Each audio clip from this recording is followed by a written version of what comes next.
Assalamualaikum. Alhamdulillahilladzi arsala rasulahu bil huda wa dinil haqq liyudhhirahu 'ala ad-dini kullihi wa kafaa billahi shahida. Asyhadu an la ilaha illallah wahdahu la syarika lah wa asyhadu anna Muhammadan 'abduhu wa rasuluhu alladzi la nabiyya ba'dah. Hadirin sidang Jumat rahimakumullah. Keterkaitan kita umat Islam, umat Kanjeng Nabi Muhammad sallallahu alaihi wasallam dengan Nabiullah Ibrahim alaihissalam bukan semata-mata karena semua nabi itu bersaudara. Mengingat Tuhan yang mengutus mereka adalah sama, yakni Allah Subhanahu wa taala, dan inti ajarannya sama, yakni tauhid. Serta kita diperintahkan, diwajibkan untuk mengimani semua nabi. Bukan semata-mata karena secara nasab nabi kita adalah keturunan Nabi Ibrahim alaihissalam. Bukan pula karena terdapat kesamaan beberapa syariat antara kedua nabi, seperti syariat khitan, haji atau kurban. Tapi lebih daripada itu, keterkaitan kita dengan beliau karena kita umat Islam secara khusus diperintahkan oleh Allah Subhanahu wa taala untuk mengikuti millah Ibrahim. Dalam surah Ali Imran ayat 95, Allah Subhanahu wa taala berfirman, A'udzubillahi minasyaitonir rajim. Qul sadaqallahu fattabi'u millata Ibrahim hanifa wa ma kana minal musyrikin. Katakanlah oleh Muhammad, maha benar Allah dengan segala firman-Nya, maka ikutilah millah Ibrahim yang lurus itu, dan ia tidak termasuk dari kalangan yang menyekutukan Tuhannya. Yang menjadi pertanyaan adalah bagaimana wujud nyata, bukti konkret ketaatan kita kepada millah Ibrahim tersebut. Inilah saya kira pertanyaan yang layak untuk diajukan. Hadirin ikhwatul iman, sidang Jumat rahimakumullah. Ketika mengomentari keharusan untuk mengikuti millah Ibrahim, dalam tafsirnya Al-Maraghi menyebutkan ilzamu millata Ibrahim hala kauniha hanifan ma'ilan an jami' ma siwa minasyirki wal batil. Tetaplah berpegang teguhlah kepada millah Ibrahim, yang mana keadaan millah tersebut adalah condong kepada kebenaran dan terhindar dari segala bentuk kemusyrikan dan kebatilan. Pertanyaan selanjutnya adalah bagaimana kenyataan, bukti konkret ketaatan kita kepada millah Ibrahim berdasarkan ayat tersebut. Maka seperti pandangan dari Al-Maraghi, maka wujud nyata ketaatan tersebut adalah dibuktikan dari sejauh mana konsistensi keistiqomahan kita kepada kebenaran yang datang dari Allah Subhanahu wa taala. Andai kita mengakui sebagai umat Kanjeng Nabi Muhammad, maka sebagai konsekuensinya diantaranya adalah menaati, mengikuti millah Ibrahim alaihissalam yang diwujudkan dengan konsistensi keistiqomahan terhadap kebenaran yang datang dari Allah Subhanahu wa taala. Pertanyaan susulannya adalah, mengapa kita dalam Al-Quran hanya diperintahkan untuk mengikuti millah Ibrahim, tidak diharuskan untuk mengikuti millah Ismail, Ishak, Yakub, Yusuf, Nabi Musa, Nabi Isa, dan nabi-nabi yang lainnya, tapi hanya diperintahkan untuk mengikuti millah Ibrahim saja? Pertanyaan ini dapat dijawab andai kita menghubungkan dengan konteks saat Nabi Sallallahu Alaihi Wasallam ditugaskan untuk mengemban misi kenabiannya. Dikala itu terdapat tiga mainstream, tiga aliran besar umat beragama dari kalangan Yahudi, Nasrani, dan kaum musyrikin Arab jahiliyah, yang masing-masingnya mengklaim sebagai pengikut millah Ibrahim, tapi pada faktanya justru malah menyalahinya. Andai Yahudi konsisten dengan pengakuannya sebagai pengikut milah Ibrahim, mengapa mereka tega menyekutukan Allah, mempercayai bahwa Uzair sebagai anak Allah? Naudzubillah. Bukankah ini bertentangan dengan milah Ibrahim? Bukan hal ini tidak diajarkan oleh Nabi Ibrahim dan nabi-nabi yang lainnya? Andai Nasrani komitmen dengan pengakuannya sebagai pengikut milah Ibrahim, mengapa mereka tega-teganya menyekutukan Allah, mempercayai bahwa Isa sebagai anak Allah? Naudzubillah. Bukankah hal ini bertentangan dengan milah Ibrahim? Apakah hal ini diajarkan oleh Nabi Ibrahim dan nabi-nabi yang lain? Andai kaum musyrikin jahiliyah saat itu istiqomah dengan pengakuannya sebagai pengikut milah Ibrahim, mengapa mereka tega-teganya menyebutkan, mempercayai bahwa para malaikat itu sebagai anak-anak wanita Allah? Naudzubillah. Allah menyebutkan kepercayaan syirik mereka ini, misal dalam surah At-Taubah ayat 30. Wa qalatil yahudu Uzairun ibnullah wa qalatin nasara al-masih ibnullah dzalika qauluhum bi afwahihim yudahiuna qaula alladziina kafaru min qabl qatalahumullahu anna yufakun. Orang Yahudi mengatakan bahwa Uzair sebagai anak Allah, dan Nasrani mengatakan bahwa Al-Masih anak Allah. Itu hanyalah ucapan dari mulut-mulut mereka sendiri, menyerupai ucapan orang-orang kafir sebelum mereka. Allah melaknat mereka. Bagaimana mungkin mereka dapat dipalingkan dari kebenaran? Dan terkait dengan kepercayaan syirik, takhayul, khurafat, bid'ah yang diada-adakan oleh kalangan musyrikin jahiliyah yang menisbahkan para malaikat sebagai anak-anak wanita Allah, misal tertuang dalam surah An-Najm ayat 27. Innal ladzina la yu'minuna bil akhirati la yusammunal malaikata tasmiyatal unsa. Alhamdulillah. Orang-orang yang tidak mengimani hari akhirat dari kalangan musyrikin Arab, mereka menamai para malaikat itu sebagai anak-anak wanita Allah. Alhamdulillah. Andai mereka konsisten dengan kebenaran yang datang dari Allah, komitmen dengan pengakuannya sebagai pengikut milah Ibrahim, mengapa mereka tega-teganya terjerumus dalam kemusyrikan dan sejumlah kebatilan? Andai mereka konsisten dengan kebenaran yang datang dari Allah, mengapa mereka menolak kenabian Muhammad sallallahu alaihi wasallam? Bukankah berita kenabian Muhammad itu telah tersiar di kalangan mereka dan telah tercantum dalam kitab suci mereka yang wajib mereka imani?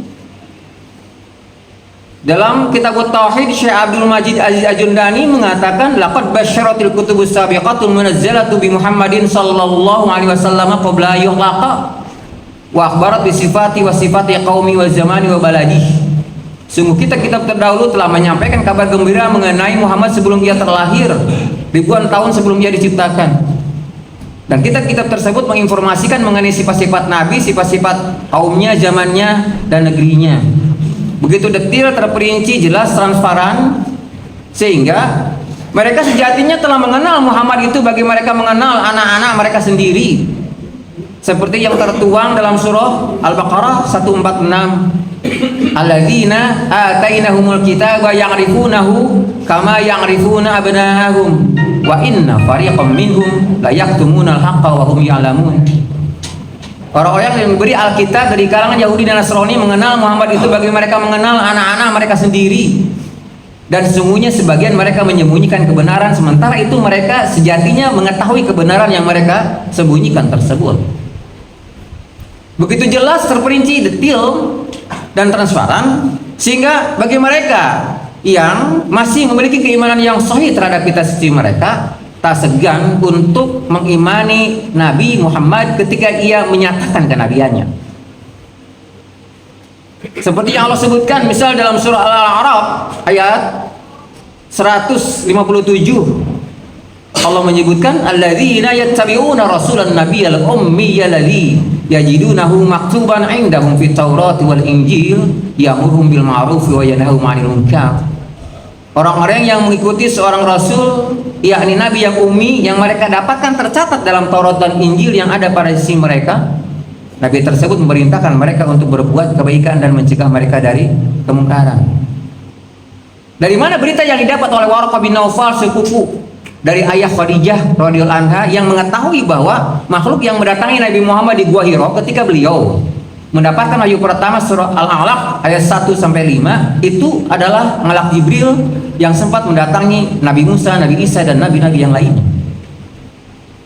Dan Waraqah berjanji fa in bu'itsa wa ana hayyun fasa'u'azziruhu wa ansuruhu wa uminu bih. Andai nanti Muhammad menyatakan kenabiannya, aku akan membelanya, menolongnya dan akan mengimaninya. Dari mana Waraqah mengetahui informasi ini? Mengantongi data ini kalau bukan dari Taurat dan Injil, dari mana lagi? Dari mana berita yang didapat oleh pendeta Buhairah ketika Muhammad kecil usia 7 tahun dibawa oleh pamannya Abu Thalib untuk pergi berdagang ke negeri Syam?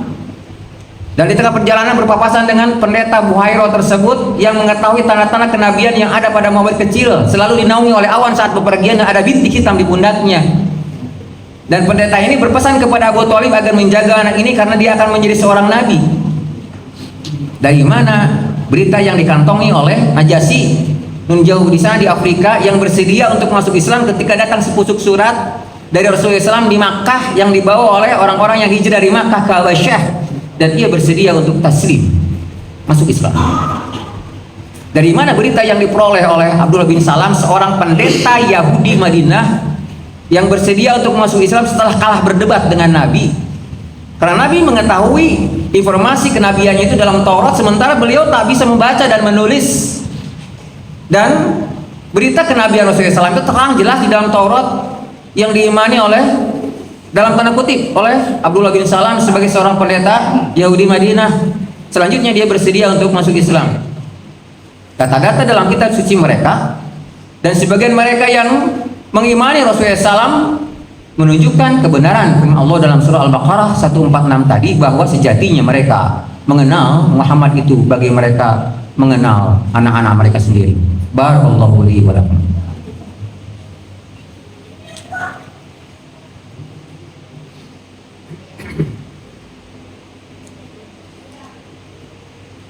Alhamdulillahilladzi hadana li hadza wa ma kunna linahtadiya laula an hadana Allah. Asyhadu an la ilaha illallah wahdahu la syarika lah wa asyhadu anna Muhammadan abduhu wa rasuluhu la nabiyya ba'dah. Ikhwatal iman, hadirin sidang Jumat rahimakumullah. Pertanyaan selanjutnya adalah, andai mereka telah mengantongi berita tentang kenabian Rasulullah SAW itu secara jelas, terperinci, detail, transparan, mengapa mereka menolak kenabian Muhammad Sallallahu Alaihi Wasallam? Persoalannya adalah karena ada kesombongan yang bersemayam di hati mereka, hasad dan min indi anfusi min bani tabayyana anahul haq. Karena ada rasa dengki yang berakar dari kesombongan setelah nyata kebenaran.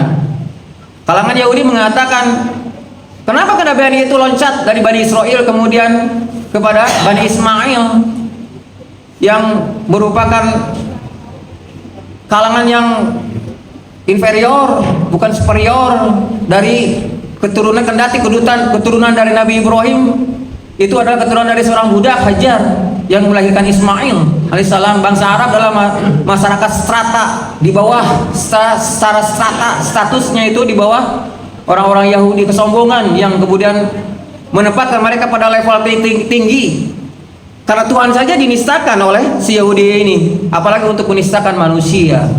Sehingga jika si Yahudi sampai sekarang ini menistakan manusia, tak merasa berdosa, membantai manusia, jangankan manusia, Tuhan saja didustakan, didolimi, dianiaya oleh mereka. Begitupun kesombongan orang-orang Nasrani yang berakar dari warisan dari si iblis yang telah mewariskan kesombongan ini. Kesombongan yang dimiliki oleh orang kafir dari kalangan Yahudi, Nasrani dan kaum musyrikin saat itu diwariskan oleh si iblis. Mereka sebenarnya mengantongi data-data ini begitu jelas, terperinci. Semakin besar modal untuk mengimani Nabi Muhammad dan semakin besar kesombongannya, maka semakin jauh sebenarnya untuk menerima kebenaran. Sebagaimana si iblis saja, dia tahu persis bahwa perintah untuk sujud kepada Adam itu adalah perintah Tuhannya. Modal untuk mengimani Tuhannya itu begitu besar. Karena satu kali saja iblis menolak perintah Allah Ta'ala, segala diklaim oleh Allah, dijaz oleh Allah, divonis oleh Allah Subhanahu wa taala sebagai makhluk yang kafir. Begitu pula kesombongan si Yahudi, Nasrani yang menolak kenabian Muhammad, menolak kebenaran yang datang dari Allah Ta'ala, maka disediakan azab Jahannam. Begitu besar modal yang dikantongi oleh Abu Lahab, sehingga ketika dia menolak kenabian Muhammad, ketika Nabi menyatakan kenabiannya secara terang-terangan, maka orang pertama yang menolak kenabian Muhammad adalah justru dari kalangan saudaranya sendiri, pamannya, yakni Abu Lahab. Karena itulah maka seburuk-buruknya jahiliyahnya Abu Jahal tak pernah kita temukan dalam Al-Quran ada surah Al-Jahal. Tapi dalam Al-Quran kita menemukan surah Al-Lahab untuk menistakan si Abu Lahab, karena modal untuk mengimani Nabi Muhammad SAW itu begitu besar. Ikhwatul iman, hadirin sidang Jumat rahimakumullah, kembali kepada pernyataan di awal, wujud nyata bukti konkret ketaatan kita kepada milah Ibrahim ditentukan oleh sejauh mana komitmen konsisten keistiqomahan kita kepada kebenaran yang datang dari Allah. Bukan hanya sebatas pengakuan, karena sebatas pengakuan lip service hanya hiasan bibir belaka tanpa dibuktikan, direalisasikan dalam kehidupan yang real, itu hanyalah merupakan pengakuan palsu yang di akhirat nanti, kendati itu adalah umat Islam, akan diusir dari keluarga besar umat Kanjeng Nabi Muhammad Sallallahu Alaihi Wasallam. Jika ada seorang suami yang mengaku sebagai suami dari istrinya dan ayah bagi anak-anaknya, tapi kemudian tidak menunaikan kewajibannya sebagai seorang suami dan sebagai seorang ayah, tentu itu adalah pengakuan yang palsu. Ada seorang wanita yang mengaku sebagai istri bagi suaminya dan ibu bagi anak-anaknya, tapi lunca-linci bagi RDI, terkhidmat kasalaki, temiara, temulasara, dan tidak mendidik anak-anaknya, itu pengakuan yang palsu, istri yang palsu. Demikian juga pengakuan seorang muslim mukmin di akhirat nanti akan dieliminir. Kendati seorang itu mengaku sebagai umat Kanjeng Nabi Muhammad tanpa menaati sunnah Rasulullah SAW, maka di akhirat nanti akan diusir dari telaga Kausar Rasulullah SAW. Dalam hadis riwayat Imam Al-Bukhari dari Ibnu Mas'ud, setiap umat Islam sebelum masuk surga maka akan dicidukkan air dari telaga Kausar Kanjeng Nabi Muhammad Sallallahu Alaihi Wasallam, dan beliau sendiri yang mencidukkan air itu kepada setiap umat Islam. Tapi dikala itu ada sekelompok orang yang mengaku sebagai umat Nabi Muhammad, lalu diusir oleh Allah Ta'ala, sukan fasukan, halik sia-sia, init kesana. Lalu Nabi menyuruh Tuhannya, "Ai Rabbi, ashabi, ya Tuhanku, bukankah mereka itulah sahabat-sahabatku? Bukankah mereka itu umatku?" Lalu kemudian dikatakan kepada Nabi, "Fa innaka la tadri ma ahdatsu ba'daka." Engkau tidak mengetahui Muhammad apa yang diada-adakan oleh mereka setelah engkau tiada.